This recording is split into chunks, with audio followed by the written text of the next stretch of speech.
আপনার insulin level কত, আপনার সুগার লেভেল কত, আপনার হোমায়ের কত, ভিটামিন ডি কত, আপনার ওজন বাড়তেছে কিনা, আপনার ফ্যাটি লিভার আছে কিনা, আপনার এইচজিপিটি কত, আপনার সিরাম ক্রিয়েটিন কত, আপনার হোমোসিস্টিন লেভেল কত, এগুলো হলো আপনি রিস্কে কোথায় আছেন সেটা জানার জন্য। এটা জানা থাকলে বুঝবেন যে আমি কোথায় আছি, অন্তত আপনার অবস্থানটা জানলেন। এরপরে দ্য ডিসিশন ইজ ইয়োর্স, আপনি কি আরও খারাপ অবস্থায় যাবেন না ভালো অবস্থায় যাবেন। আর যে জানেই না সে কোথায় আছে, সে ডাইনে যাবে না বায়ে যাবে, বুঝবে কেমনে? এখন আপনি যদি জানেন আমার হোমায়ার্স হয়, আপনি জানেন 1 আনতে হবে, আপনার একটা টার্গেট আছে।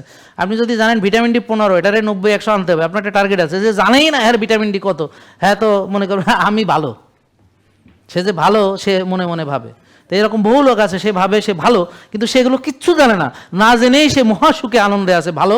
তারপর হঠাৎ করে বলে হ্যাঁ আমার কেন হার্ট অ্যাটাক হয়ে গেল, হ্যাঁ আমার রিং 3টা পরানো হয়ে গেল, হ্যাঁ বুঝতেই পারে না। বেশিরভাগ হচ্ছে এই ধরনের, হ্যাঁ আমার কেন ডায়াবেটিস হয়ে গেল, হ্যাঁ আমার কেন এটা হয়ে গেল সেটা হয়ে গেল। তো এটা কেন হয়ে গেল সে নাকি বুঝতে পারতেছে না, কারণ এগুলো জানে না, এই জন্য সে বুঝতে পারতেছে না। জেকে লাইফস্টাইল লিমিটেড, ওষুধ মুক্ত সুস্থ জীবন।